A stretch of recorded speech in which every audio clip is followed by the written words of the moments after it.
वो कोप भवन कहां से आया? पहले से निर्मित होगा, बनाया होगा, तभी तो वहां होगा।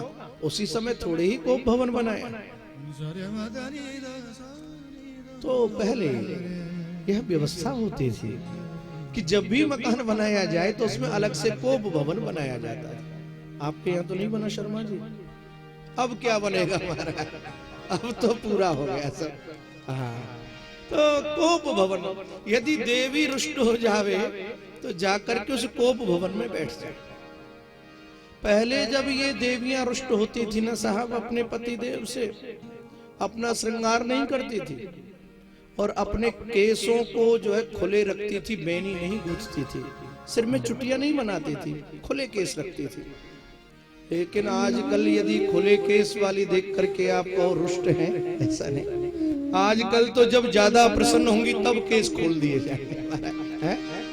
जब रुष्ट है तो बेनी गूंथ ली जाएगी और ज्यादा प्रसन्न तो केस खोल दिए जाएंगे।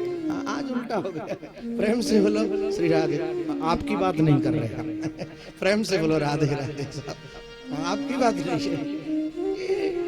तो पहले जब देवियां रुष्ट होती थी तो ऐसा होता था। तो आज पार्वती माँ भी रुष्ट होकर के बैठ गई, मलिन वस्त्र धारण कर लिए शरीर पर, इन्होंने अपने सिर की बेनी को नहीं गूंथा है और यह सिर के बाल खोल करके बैठी है। शिव जी की समाधि खुली है और जैसे शिव जी की समाधि खुली ना, शिव जी ने अपना डमरू बजाया, लेकिन पार्वती माँ इनके समीप नहीं आई।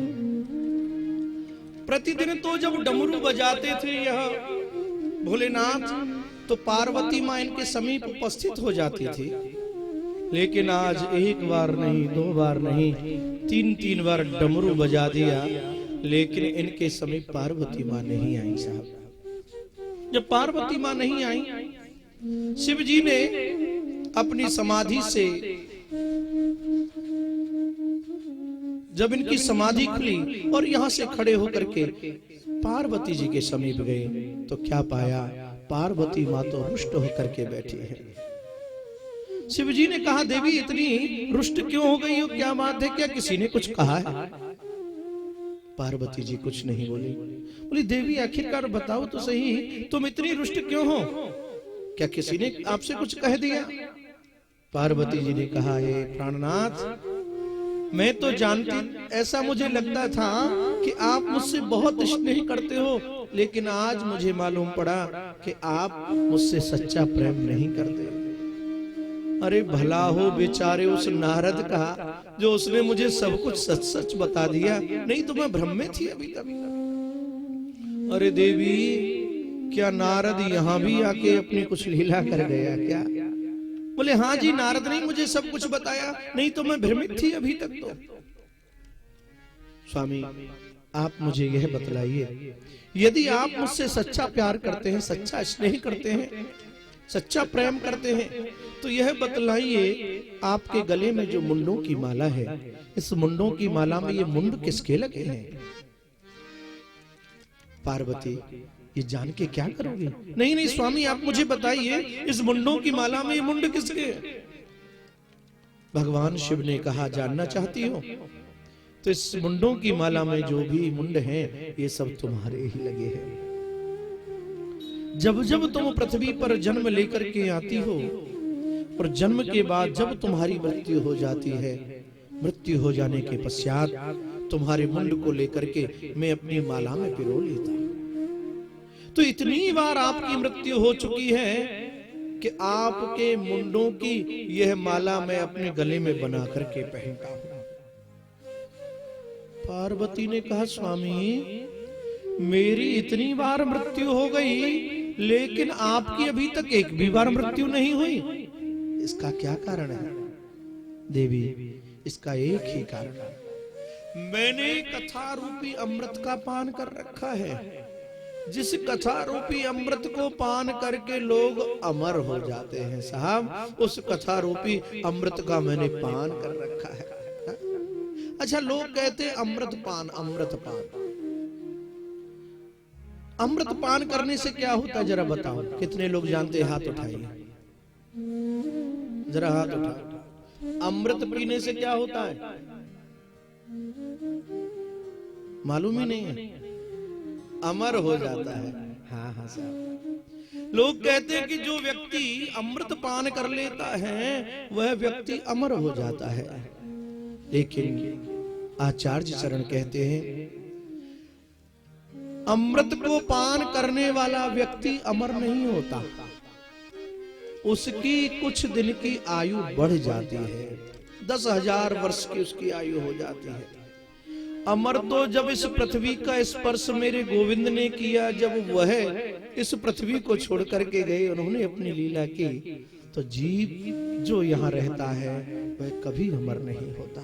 भाई मेरे, सबको इस पृथ्वी को छोड़ करके जाना होता है, लेकिन उसकी 10,000 वर्ष की आयु बढ़ जाती है। अब कोई व्यक्ति है, उसे हमने भी देखा है, हमारे बच्चे ने भी देखा है, हमारे नाती ने भी देखा है, उसके भी बच्चे ने देखा है, तो लोगों को लगता है वह व्यक्ति अमर है, लेकिन वास्तव में अमर नहीं। उसकी जो है 10,000 वर्ष की आयु बढ़ जाती है उस व्यक्ति की। और यह व्यक्ति जब इसकी 10,000 वर्ष की आयु बढ़ जाती है और वह अपनी आयु को पूर्ण करके फिर यह चला जाता है, गौलोक में चला जाता है। प्रेम से बोलो राधे राधे। अमर हो जाता है, लोग कहते हैं अमर। तो भाई मेरे, यहाँ पर कहा है अमर। देखियो गोलोक में यह व्यक्ति स्वर्ग में, लोग कहते हैं कि स्वर्ग में चला गया, भैया सीधे स्वर्ग में गया। हम लोग, आप लोग जब अपने माता पिताजी का किसी का भी चित्र रखते हैं, फोटो रखते हैं, तो उसमें आगे लगाते हैं स्वर्गीय फलाने जी, स्वर्गीय फलाने जी। अब मालूम नहीं बेचारे कहाँ गए हैं, स्वर्ग में गए हैं या कहाँ गए हैं, ये तो गोविंद ही जाने, लेकिन हमारे मन का भाव क्या होता है, स्वर्गीय उसके नाम के आगे लगा देते हैं। लेकिन गुरुजन कहते हैं कि कभी भी अपने पूर्वजों के नाम के आगे स्वर्गीय मत लिखो। अरे स्वर्ग कोई बहुत अच्छी वस्तु थोड़ी है। स्वर्ग में तो जो व्यक्ति थोड़ा बहुत भजन कर लेता है वह व्यक्ति पहुंच जाता है स्वर्ग में। आप भी जा सकते हैं, हम भी जा सकते हैं। जिसने थोड़ा ज्यादा भजन कर लिया वह स्वर्ग में चला गया, और उस स्वर्ग में जाने के पश्चात कुछ दिन वहां रहा, तो फिर क्या होता है, लिखा है ते तम भुक्त्वा स्वर्ग लोकम विशालम क्षीणे पुण्य मर्त्य लोकम विशंति। ऐसा व्यक्ति स्वर्ग में तो जाता है अपने पुण्य के कारण, लेकिन कुछ दिन वहां स्वर्ग में निवास करके जब उसके किए हुए पुण्य जब वो नष्ट हो जाते हैं, पूर्ण हो जाते हैं, तो वह व्यक्ति पुनः इस मृत्यु लोक में आ जाता है, गिर जाता है। इसलिए हमने स्वर्गीय लिख दिया, मालूम तो है नहीं नरक में गए या स्वर्ग में गई या कहां गए। अरे जब आगे लिखना ही है तो स्वर्गीय मत लिखो, उसके गोलोकवासी वैकुंठवासी लिखिए। वैकुंठ गोलोक वह धाम है जहां मेरे प्रिया प्रीतम युगल सरकार निवास करते हैं। जो वहां पहुंच जाता है फिर वह कभी धरातल पर लौट करके नहीं आता, फिर नहीं आता। भाई मेरे, जो मन से हम कल्पना ही कर रहे हैं तो अच्छी कल्पना करें साहब, ये थोड़ी बहुत देखो, यदि याचना ही हमें करनी है तो याचना भी सामने वाले को देख करके ही करनी चाहिए। प्रेम से बोलो राधे राधे। याचना ही करनी है तो बड़ी याचना करो, छोटी याचना मत करो। तो यहाँ मेरे गोविंद की यह लीला। इन्होंने कहा जी वह अमर कथा आप मुझे भी सुनाइए, जिस अमर कथा को श्रवण करके आप जो है अमर बने हुए हैं। भोले बाबा ने कहा देवी उस कथा को श्रवण करने का प्रत्येक प्राणी अधिकारी भी नहीं है साहब, लेकिन मुझे तो आप पान कराइए। तो यहाँ शिव जी ने कहा देवी ऐसा करो, आप देखो कि यहाँ पर कोई और है तो नहीं, कोई मेरी कथा को सुनने वाला तो नहीं है। सर्वत्र देखा, चारों ओर देखा, दृष्टि को घुमाया, लेकिन वहां कोई नहीं था। शिव जी बैठ गए। जहां पार्वती जी खड़ी थी उनके पैर के पास शुक का एक विगलित अंडा पड़ा था। चारों ओर दृष्टि घुमाई तो यहां नजर गई, लेकिन अपने पैर के समीप उनकी दृष्टि नहीं गई। और वह शिव जी तो बैठ गए पालती लगा करके। भोले बाबा ने कहा देवी मैं तो नेत्र बंद करके कथा कहता रहता हूं, कथा कहूंगा, लेकिन तुम कथा सुन रही हो, मुझे कैसे मालूम पड़ेगा? हुंकारी देते रहना। बोले ठीक है जी। ये जो हम भी बीच बीच में श्री कृष्ण गोविंद हरे मुरारी राधे राधे जो बुलवाते हैं, ये हुंकारी है। पार्वती माँ तो बैठ गए साहब, शिव जी भी बैठ गए और शिव जी ने कथा कहना आरंभ कर दिया।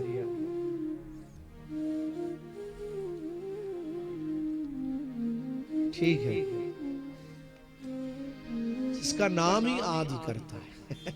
हाँ तो फिर क्या कहने साहब। तो यहां शिव जी तो बैठ गए और शिव जी जैसे पालती लगा करके बैठ गए साहब। तो यहाँ क्या हुआ, शिव जी बैठ गए पालती लगा के, सामने पार्वती माँ बैठ गई और पार्वती माँ कथा सुन रही है। शिव जी कह रहे हैं, पार्वती जी हुंकारी दे रही है। जब पार्वती जी हुंकारी दे रही है ना, तो कथा को श्रवण करते करते क्या हुआ, वहां शुक का एक विगलित जो अंडा था वह धीरे धीरे पुष्ट होने लगा साहब, और उसमें से एक शुक शावक निकल पड़ा। और वह शुक शावक निकल करके और वृक्ष के ऊपर बैठ गया। वृक्ष के ऊपर बैठ करके वो भी कथा सुनने लगा। पार्वती माँ को कथा सुनते सुनते क्या हुआ, धीरे धीरे निद्रा आने लगी। जब निद्रा आने लग गई और पार्वती माँ ने हुंकारी देना बंद कर दिया जब निद्रा आ गई तो। और जब निद्रा आ गई, हुंकारी बंद हो गई, शुक शावक ने देखा, ओहो कि पार्वती जी ने हुंकारी देना बंद कर दिया है, तो शिव जी कथा कहना बंद नहीं कर दे कहीं, क्योंकि शिव तो नेत्र बंद करके कथा कहे जा रहे हैं। तो ऊपर बैठे हुए शुक शावक ने हुंकारी देना आरंभ कर दिया, जिस प्रकार से श्री पार्वती जी हुंकारी दे रही थी। भागवत की कथा पूर्ण हुई। वह अमर कथा क्या है, भागवत की ही कथा कही गई है। और जैसे ही वह अमर कथा जब पूर्ण हुई साहब, तो कथा पूर्ण होते ही क्या हुआ, शिव जी ने जोर से जयकारा लगा दिया। बोलो कृष्णचंद्र भगवान की जय। तो यहाँ जैसे जोर से जयकारा लगाया, आपका जयकारा ऐसा होना चाहिए कि जो पार्वती जी को निद्रा आ रही है उनकी निद्रा खुल जाए। जोर से फिर बोलिए, बोलो बाल कृष्ण लाल की जय। बिल्कुल। तो यहाँ पार्वती जी की निद्रा खुली और पार्वती जी ने कहा, स्वामी क्या कृष्ण जन्म हो गया? बोले पगली तो कृष्ण जन्म की बात कर रही है, यहाँ तो पूरी कथा भी पूर्ण हो गई, कथा का भी विराम हो गया। तो हे प्राणनाथ, मेरे अपराध को क्षमा करना, मैं पूर्ण रूपेण कथा को श्रवण नहीं कर पाई। तो देवी अभी तक ये जो हुंकारी दे रहा था, ये कौन दे रहा था? मुझे नहीं मालूम ये हुंकारी कौन दे रहा था। शिव जी ने अपनी दृष्टि को चारों ओर घुमाया साहब, और जैसे चारों ओर अपनी दृष्टि को घुमाया, वृक्ष के ऊपर एक शुक शावक बैठा था। शिव जी बड़े क्रोधित हुए और शिव जी ने कहा, रे तोता, वृक्ष के ऊपर बैठ करके तूने कथा सुनी है, तूने अच्छा नहीं किया। तूने ऊंचे सिंहासन पर बैठ करके कथा सुनी, अच्छा नहीं किया। बड़े क्रोधित हो गए शिव जी और हाथ में त्रिशूल लेकर के दौड़ने लगे। देखिए बताया कि भागवत की कथा को जब सुने तो नीचे आसन पर बैठ करके कथा को सुनना चाहिए। जिसके पैरों में तकलीफ है, जिससे बैठा नहीं जाए, ऊपर बैठ जाए कोई बात नहीं, लेकिन व्यास गद्दी के बराबर बैठ करके कभी कथा को श्रवण नहीं करना चाहिए। उसमें जीव को अपराध लगता है।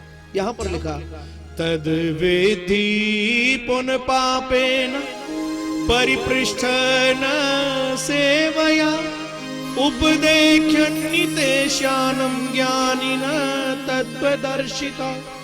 यहाँ पर कहा कि वक्ता से ऊपर बैठ करके कभी भागवत की कथा को श्रवण नहीं करना चाहिए, ये उचित नहीं है। चाहे कितना भी बड़ा व्यक्ति हो, यदि वह व्यक्ति ऐसा करता है तो क्या होता है, उसके पुण्यों की हानि होती है साहब। सहसनात पुण्य हानि। और ऐसा जो व्यक्ति है, ऐसा जो कर्म करता है, वह व्यक्ति वह क्या है, नरकगामी हो जाता है। कौन सा? उच्चयाच नृयम व्रजे, जो ऊंचे सिंहासन पर बैठता है साहब। व्यास पीठ के बराबर बैठ करके कभी कथा को श्रवण नहीं करना चाहिए। जिन्हें तकलीफ है, प्रयास होना चाहिए। जिन्हें तकलीफ है, जो बैठ नहीं पाते हैं, उनके लिए सभी क्षम्य है, हा? लेकिन जो ठीक प्रकार से, सब प्रकार से ठीक है, कोई तकलीफ नहीं, कुछ नहीं, लेकिन क्या है, पैंट की क्रीज खराब नहीं हो जाए, इसलिए ऊपर बैठना चाहते हैं, नीचे नहीं बैठते। देखिए, याद रखिएगा, जब आप ऊंचे सिंहासन पर बैठ करके कथा सुनेंगे तो मन में एक अहम होगा, हा? और अहम तो भैया ठाकुर जी काबू को नाए रहने दे। मेरे गोपाल जो है ना, वह तो इस अहंकार को नष्ट करने वाले होते हैं। यहाँ कहा कि ऊंचे सिंहासन पर बैठ करके तोता ने कथा श्रवण की। अरे औरों की तो चले क्या, एक बार की बात थी। हरिवंश पुराण के 6 अध्याय हैं। हरिवंश पुराण के 6 अध्याय में 18 श्लोक लिखे हैं और उसमें बताया है कि कथा को किस प्रकार से सुनना चाहिए और कथा को किस प्रकार से नहीं सुनना चाहिए। बताया कि जब कथा को आप सुनो तो चर्चा करते हुए, वार्तालाप करते हुए कथा को नहीं सुनना चाहिए साहब। हाँ, ऐसा बताया। बोले कथा को जब सुने तो बच्चे खिलाते हुए नहीं सुनना चाहिए साहब। बोले कथा को जब सुने तो स्वेटर बुनते हुए नहीं सुनना चाहिए। हमने पंजाब में बहुत देखा, माताएं सर्दियों में आ जाती हैं, कथा होती रहती है, स्वेटर बुनती रहते हैं। बोले जी, दोनों काम हो जाते हैं, कथा भी सुन लेते हैं और काम भी हो जाता है। ऐसा नहीं करना चाहिए। बोले कथा को सुनते समय व्यक्ति को गुटखा नहीं खाना चाहिए, तांबुल नहीं खाना चाहिए। जो तांबुल खाते हुए कथा सुनते हैं उन्हें भी अपराध लगता है साहब। ऐसा बताया, तांबूलम चर्वयंतो वही कथा सुनवंती पावनी योनि तुल्यम मुखम भवे। जो व्यक्ति तांबुल खाते हुए, गुटखा खाते हुए जो कथा सुनते हैं तो योनि तुल्यम मुखम भवे। ये साहब आचार्यों का वचन है, हम अपनी ओर से कुछ नहीं कह रहे। तो बड़ी सावधानी के साथ कथा को श्रवण करना चाहिए। यहाँ औरों की तो चले क्या, जिस समय भगवान श्री कृष्ण अर्जुन को उपदेश कर रहे थे साहब, गीता का उपदेश भगवान ने अर्जुन को किया और अर्जुन ने प्रश्न किया।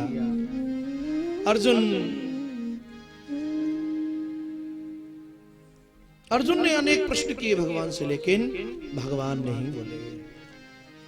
नहीं बोले। यह कायरता से अर्जुन का जो स्वभाव था वह सब नष्ट हो गया। भगवान ने उसे गीता का उपदेश किया अर्जुन को। और यहाँ कहा अर्जुन ने, धर्म समूढ़। यहाँ पर अर्जुन ने भगवान से कहा प्रच्छामि, बोले नहीं बोले। धर्म समूढ़ नहीं बोले।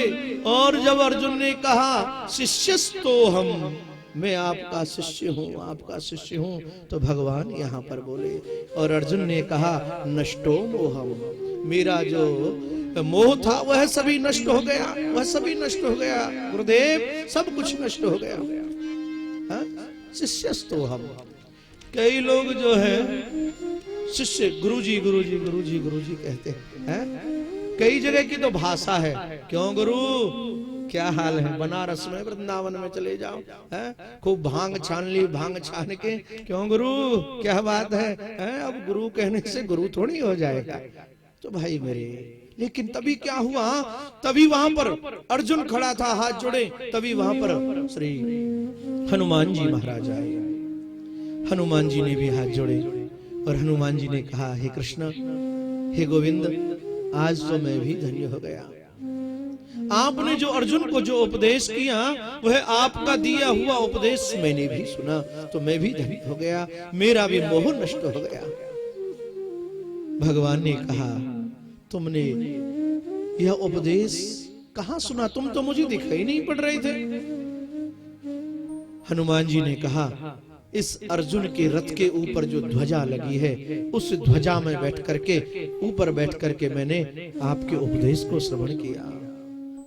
भगवान बोले, तुमने हनुमान ये अच्छा नहीं किया, तुमने ये तो बहुत बड़ा अपराध किया है, इसलिए ये मेरा शाप है कि पिशाचो भव, जाओ तुम पिशाच हो जाओ। हनुमान जी को यह श्राप दे दिया साहब। हनुमान जी ने गोविंद से अपने अपराध की क्षमा मांगी है। तो यहाँ श्री हनुमान जी ने जब अपने अपराध की क्षमा मांगी तो कृष्ण बोले, हे हनुमान, तुम मेरे भक्त हो तो जाओ, तुम गीता के ऊपर टीका लिखो। और जब गीता के ऊपर टीका लिखने के लिए इन्होंने कहा, तब हनुमान जी ने हनुमत कृत पिशाच भाष्यम लिखा था।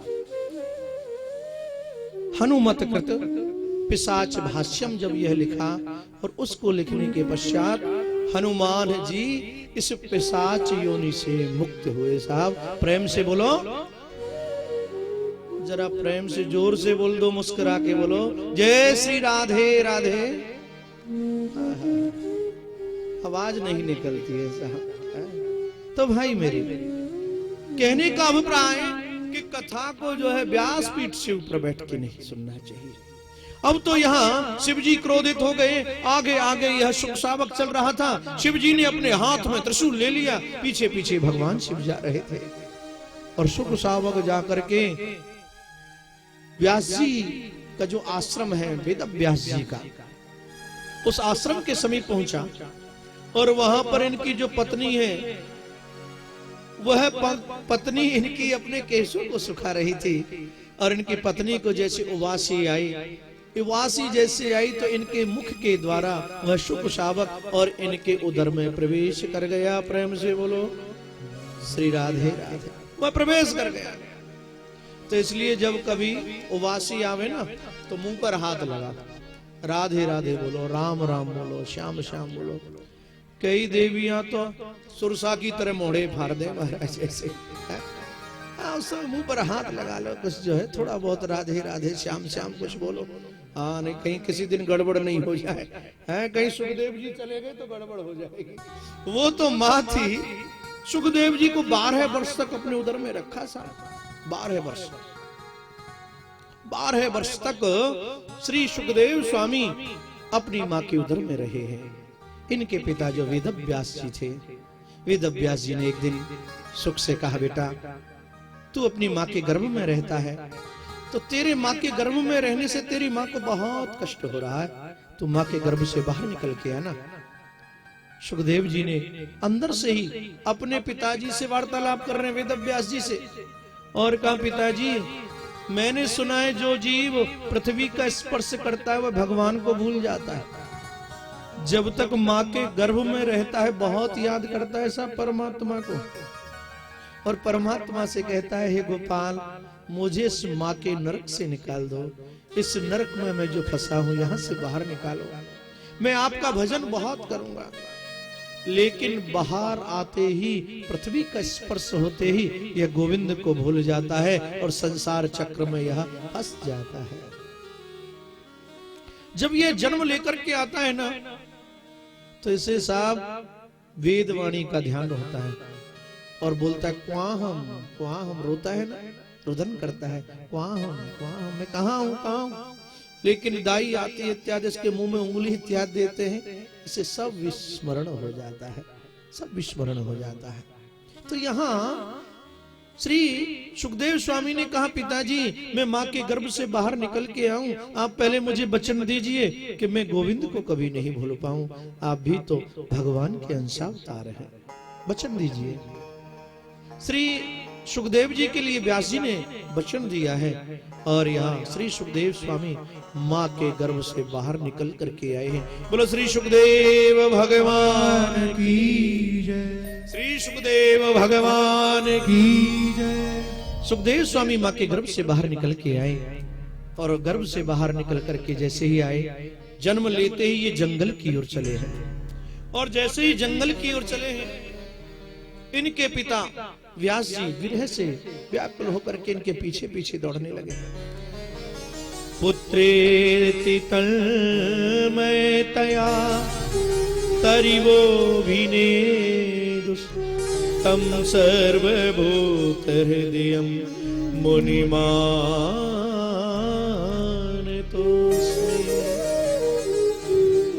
सुखदेव जी जंगल में जाकर के और वृक्षों में प्रविष्ट हो गए, और वृक्षों में प्रविष्ट होकर के अपने पिता को उपदेश करने लगे, आप काहे को मेरे पीछे पीछे दौड़ रहे हैं, बेटा बेटा कह के। संसार में ना कोई किसी का बेटा है, ना कोई किसी का पिता है।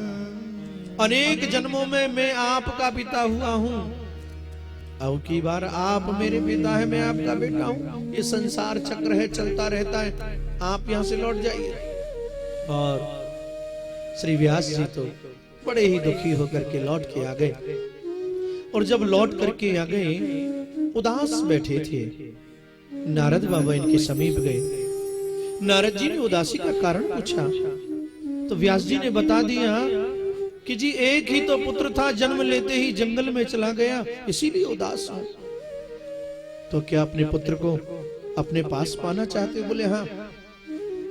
नारद जी ने कहा अपने कुछ शिष्यों को भागवत के कुछ श्लोक पढ़ा दो, उन्हें जाकर के यह वन में बोलेंगे तो आपका पुत्र लौट करके आ जाएगा साहब। इतना कहा।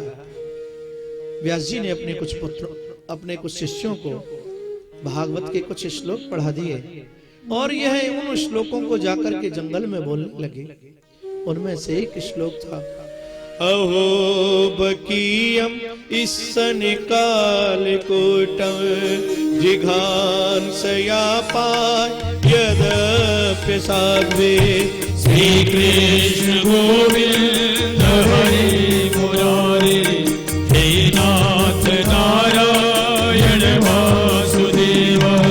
अहो बकीयम ईसन काल कोटम जिघांसया पाय यद्यपि साध्वे। श्री कृष्ण गोविंद हरि मुरारे, हे नाथ नारायण वासुदेव। जिभे गतिं धातुचितां ततोऽन्यं अम्बा दयालो शरणं व्रजेम। श्री कृष्ण गोविंद हरे मुरारे, हे नाथ नारायण वासुदेव।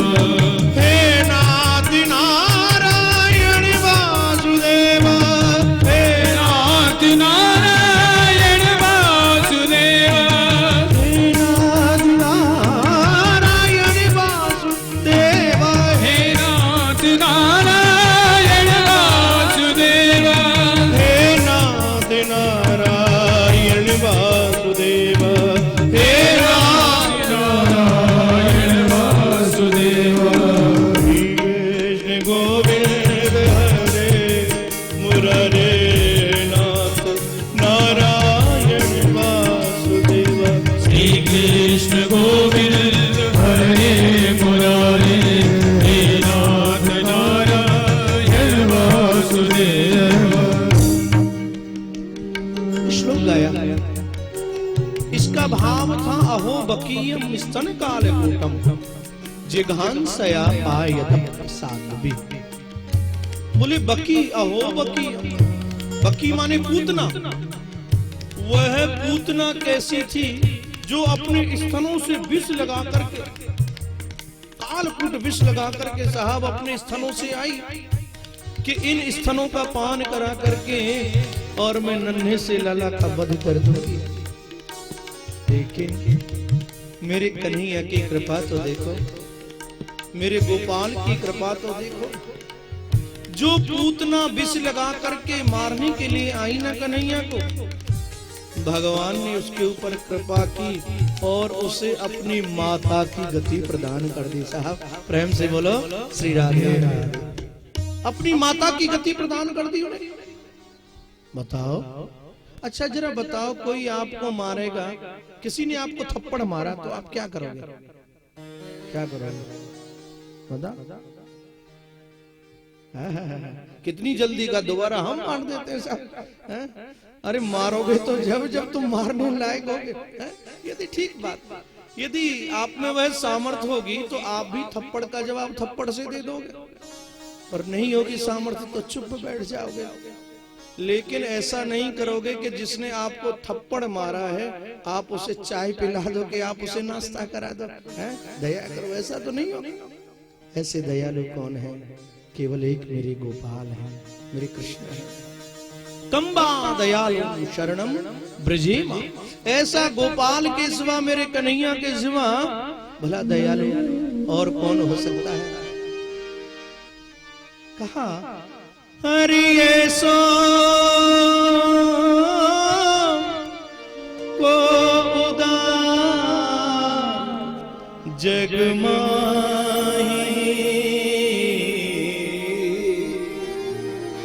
हरि बिन सेवा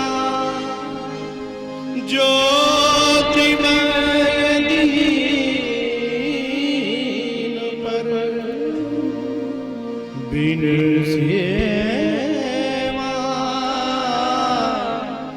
ज्योतिमय दीन पर, कृष्ण सरसी कोई नाही, और कृष्ण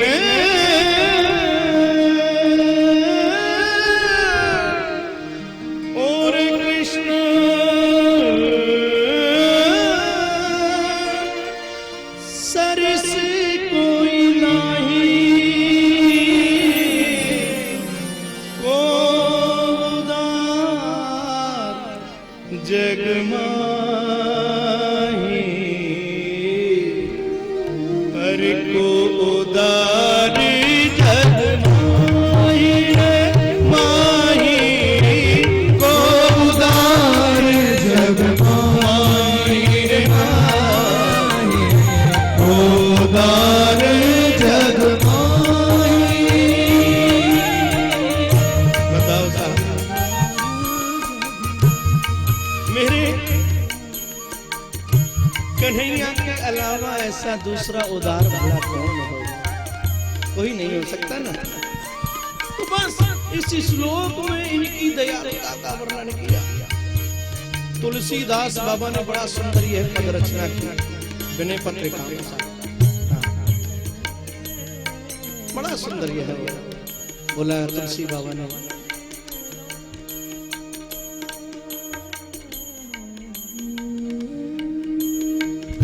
जो गति देव मुनि ने को दुर्लभ, जो गति देव मुनि को दुर्लभ, जो गति देव मुनि को दुर्लभ, जो गति देव मुनि को दुर्लभ, और नहीं पावत मुनि ज्ञानी,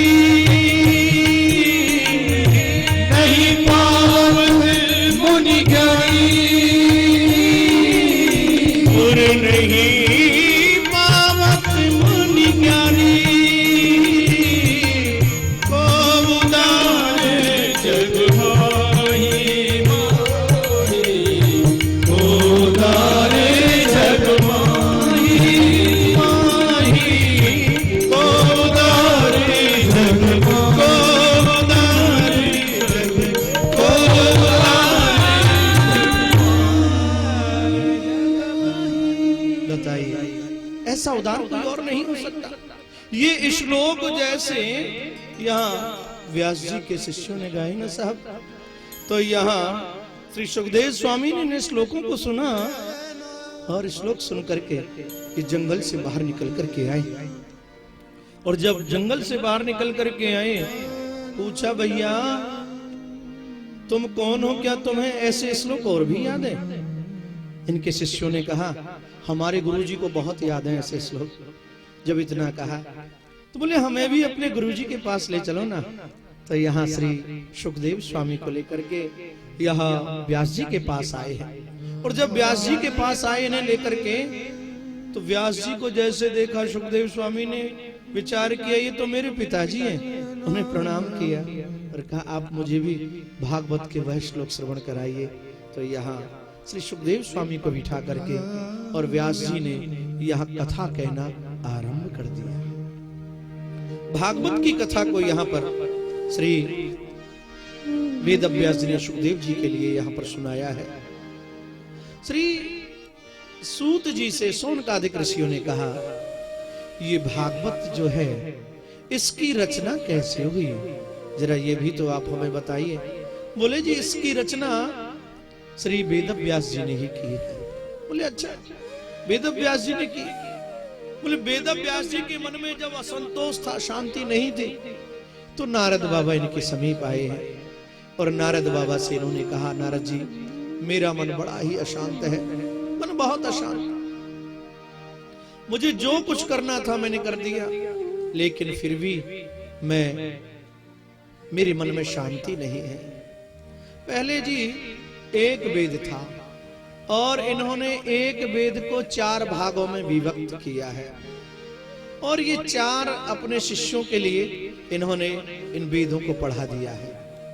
जिसमें से ऋग्वेद जो था यह पैल नामक शिष्य को पढ़ाया, और यह यजुर्वेद था वैशंपायन नामक शिष्य को पढ़ा दिया, सामवेद जैमिनी नामक शिष्य को पढ़ाया है, और अथर्ववेद सुमंतु नामक यह शिष्य को पढ़ा दिया। लेकिन फिर भी मन में शांति नहीं, मन शांत। बोले महाभारत जैसे ग्रंथ की रचना कर डाली, लेकिन फिर भी मन अशांत क्यों है?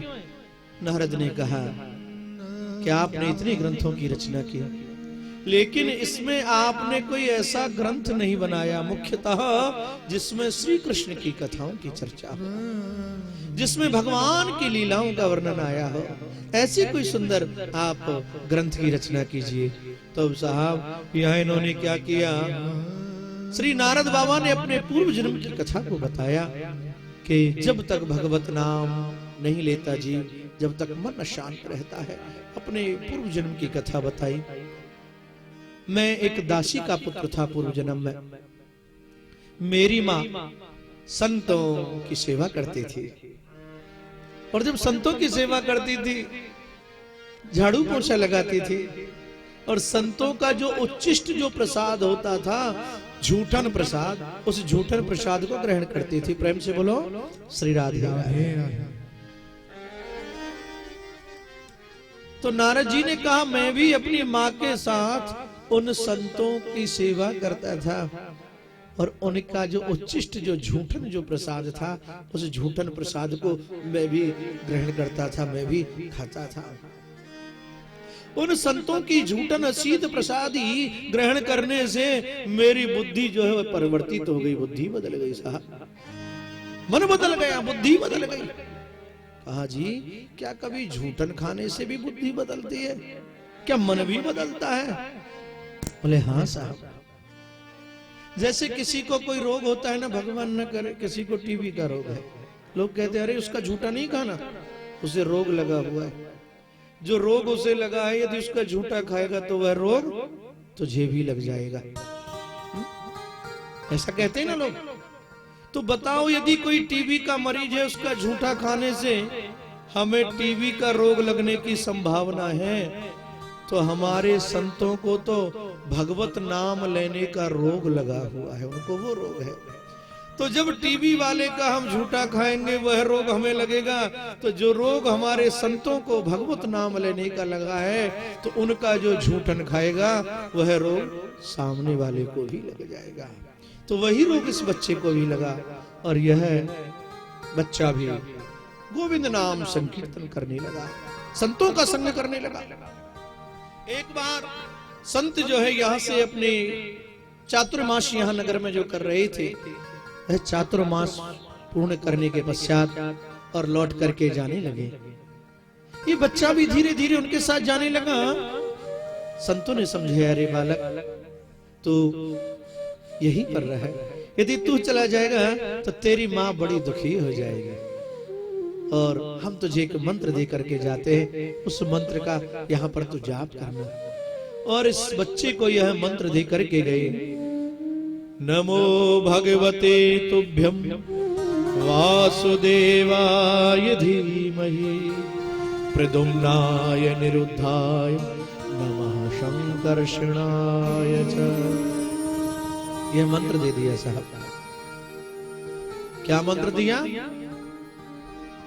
सुना आपने क्या मंत्र दिया? नहीं सुना? क्या दिया? नमो भगवते तुभ्यं वासुदेवाय धीमहि प्रद्युम्नाय निरुद्धाय नमः शंकर्षणाय च। मंत्र दिया। बोले साहब इस मंत्र को दे दिया, और इस मंत्र को यह बच्चा जो जाप करने लगा। संत चले गए। संतों के चले जाने के पश्चात बच्चा जैसे ही भजन करने के लिए बैठता ना, तो इसकी माँ आती और माँ ने देखा बालक तो माला झोली लेकर के बैठ गया, भजन करता है। तो माँ को भय लगने लगा कहीं मेरा बालक बाबा जी नहीं हो जाए। तो जब भी भजन करने के लिए बैठता, इकलौता लड़का था, तो कभी कुछ कार्य बता दे, ये कार्य कर, कभी कुछ कार्य बता दे। बालक ने गोविंद से प्रार्थना की, हे गोविंद, मेरी माँ मुझे भजन नहीं करने देती, भजन में बाधक बनती है, तो मेरी माँ के ऊपर आप कृपा करो, मेरी माँ मेरे भजन में बाधक न बने। तो साहब समय धीरे धीरे व्यतीत हुआ। एक दिन क्या हुआ, इसकी माँ प्रातः काल और गाय का दोहन करने के लिए गई। एकदा निगमताम गेहा दोहंती निशिगाम पति सर्पोद्दसत् इस पृष्ठः कृपाणाम कालचोदिता। एक दिन इसकी माँ जैसे गाय दोहन करने के लिए गई प्रातः काल, तभी मार्ग में एक सर्प आ गया जी, और उस सर्प ने इसकी माँ का दंशन कर लिया और इसकी माँ की मृत्यु हो गई। ये बात जब इस बालक को विदित हुई, बच्चा एक बार तो दुखी हुआ, मेरी माँ थी जी, एक केवल वही तो थी और मुझे छोड़ के चली गई। बच्चा रुदन करने लगा साहब, लेकिन फिर विचार किया, माँ चली गई कोई बात नहीं, मुझे भगवान का चिंतन करना है। भगवान का यह जैसे चिंतन करने लगा, जंगल में पहुंच गया। जंगल में जाकर के इसने गोविंद का चिंतन किया है। तो एक बार भगवान ने इसे अपनी हल्की सी झलक दिखलाई, इसके हृदय में भगवान ने अपनी झलक दिखलाई और भगवान फिर अंतर्हित हो गए। बालक छटपटाने लगा। तब भगवान ने आकाशवाणी के माध्यम से इस बालक को बताया, रे मैं तुझे इस जन्म में प्राप्त नहीं हो सकता, अगली बार जब तू श्री ब्रह्मा जी के मानस पुत्र होकर के जब जन्म लेगा, तब मैं तुझे प्राप्त हो जाऊंगा। इतना कहा और यह बालक तो अब अपने काल की प्रतीक्षा करने लगा, कब मेरी मृत्यु हो, कब अगली बार जन्म हो और कब मुझे परमात्मा के दर्शन हो। एक दिन इसकी मृत्यु हो गई बच्चे की, और अगली बार जब इसका जन्म हुआ तो ब्रह्मा बाबा के मन से इसका जन्म हुआ। ब्रह्मा के मानस पुत्र श्री नारद जी का है। बोलो श्री नारद जी महाराज की जय, नारद जी महाराज की जय। इनके मानस पुत्र हो गए हैं और नारद जी हरि गुण गाते हुए प्रभु के सन्मुख आए। गोविंद ने कहा, रे नारद बड़ा सुंदर गाता है, बड़ा सुंदर कंठ है। नारद ने कहा, गाता तो हूं महाराज, लेकिन यही गाना यदि किसी साज बाज के साथ हो जाए तो बहुत आनंद आ जाए। बोले क्या चाहिए? वह सामने लक्ष्मी जी का वीणा टंगा हुआ था, बोले वीणा मुझे दे दो। इतना कहा तो भगवान ने यहाँ लक्ष्मी जी का वीणा उठा करके और नारद बाबा को दे दिया। देवी दत्ताम इमाम वीणा स्वर ब्रह्म विभूषिताम, यह वीणा इन्हें दे दिया। और उसी दिन से उस वीणा को लेकर के नारद बाबा तो निरंतर हरि गुण गाते हैं, निरंतर यही गाते हैं, हरि नारायण नारायण नारायण, हरि नारायण नारायण नारायण, हरि नारायण नारायण नारायण, हरि नारायण नारायण नारायण।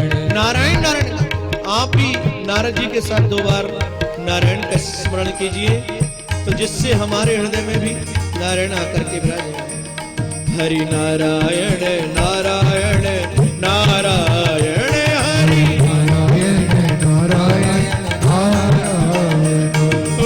नारायण नारायण नारायण, हरि नारायण नारायण नारायण, हरि नारायण नारायण नारायण, हरि नारायण, हरि नारायण नारायण नारायण, हरि नारायण नारायण नारायण, ओ हरि नारायण नारायण नारायण, हरि नारायण नारायण नारायण, लक्ष्मी नारायण नारायण नारायण, लक्ष्मी नारायण नारायण नारायण। देखो जी, नारायण नारायण बोल रहे हैं ना, तो जागृत अवस्था में बोलिए, ऐसे नहीं आप लोग तो एक देवी बैठी है, हरि नारायण नारायण। ऐसे मत गाओ, ऐसे बोलोगे तो नारायण कैसे है? हाँ, जरा जो है आलस्य का प्रमाद का परित्याग करके हो हरि नारायण नारायण नारायण हरि नारायण नारायण नारायण हो हरि नारायण नारायण नारायण हरि नारायण नारायण नारायण हरि नारायण नारायण नारायण हरि नारायण नारायण हरि नारायण नारायण नारायण हरि नारायण नारायण हरि नारायण नारायण नारायण बोलो नारायण भगवान की जय जय श्री राम जय जय श्री राधे श्री राधे।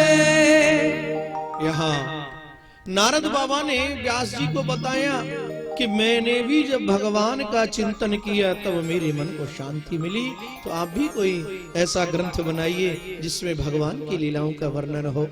इतना कह करके नारद बाबा तो गए हैं साहब, और व्यास जी यहाँ पर बैठ करके भागवत की रचना करने लगे हैं।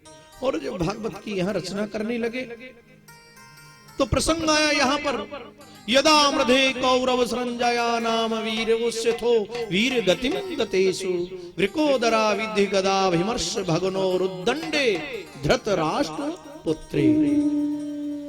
प्रसंग आया यहाँ पर महाभारत का यह युद्ध चल रहा था सर। एक और पांडवों की सेना, एक और कौरवों की सेना, यहाँ दोनों ओर सेना खड़ी हुई थी। और वह दोनों ओर जब सेना खड़ी थी और यहाँ पर युद्ध हो रहा था परस्पर में, दोनों ओर से यह वर्षा हो रही थी बाणों की। जब यह वर्षा हो रही थी बाणों की, सभी लोगों, ये बहुत से कौरवों का वध इन पांडवों ने किया है साहब।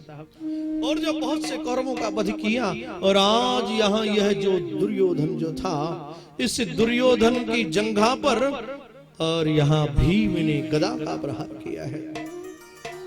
जैसे भीम ने गदा का प्रहार दुर्योधन की जंघा पर किया है, यहाँ दुर्योधन मूर्छित होकर के रणभूमि में गिर गया है। जैसे रणभूमि में यह गिरा है, लोग सभी आश्चर्यचकित होकर के देखने लगे।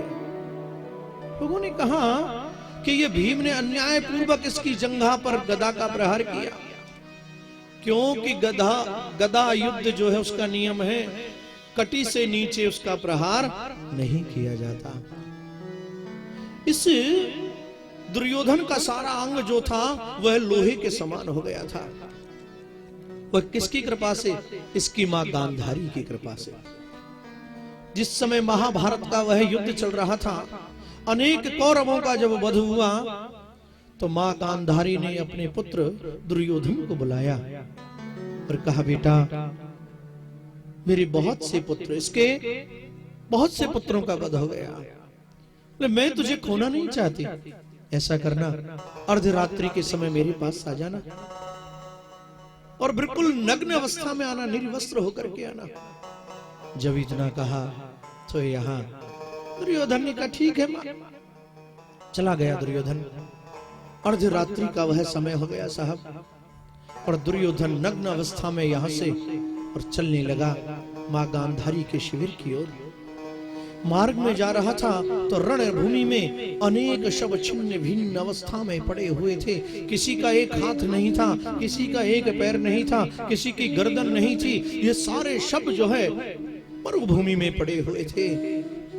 और यहां से निकल करके यह दुर्योधन जैसे जा रहा था, मेरे गोविंद को विदित हुआ, कन्हैया आए। कन्हैया को देख करके दुर्योधन अपने गुप्तांग को ढकने लगा। भगवान मुस्कुराए, अरे क्या हो गया दुर्योधन, ये तेरी दशा किसने की? तेरे वस्त्रों को किसने ले लिया? अरे कृष्ण, किसी ने मेरे वस्त्रों को नहीं लिया, तो ये नग्न अवस्था में क्यों है? दुर्योधन ने कहा, गोविंद मेरी माँ की आज्ञा हुई है कि नग्न अवस्था में मेरे समीप आना तुम, तो माँ की आज्ञा मान करके नग्न अवस्था में जा रहा हूं, निर्वस्त्र होकर के आने के लिए माँ ने कहा। गोविंद मुस्कुराए, कहा पागल, तेरी माँ ने तुझे आज्ञा दी है ना कि निर्वस्त्र होकर के आना। माँ तेरी बुद्धि की परीक्षा लेना चाहती है। निर्वस्त्र होकर के आने के लिए कहा कि शरीर पर कोई वस्त्र नहीं होना चाहिए। माँ के सामने नग्न अवस्था में जाएगा, ऐसा कर एक केले का पत्ता अपने आगे लपेट ले, कोपीन बना करके उस केले के पत्ते की तू लगा ले, तो माँ की आज्ञा का पालन भी होगा। निर्वस्त्र भी है, वस्त्र नहीं माना जाएगा, केले का पत्ता है। यह गया, कृष्ण की बात इसे समझ में आई और केले की कोपीन लगा करके, केले के पत्ते की कोपीन लगा करके माँ के सामने गया। कहा माँ मैं आ गया। गांधारी माँ ने कहा बेटा तू आ गया, ठीक से खड़ा हो जा। दुर्योधन उनके सामने खड़ा हो गया है। माँ गांधारी ने अपने नेत्रों से और उस पट्टी को खोला है।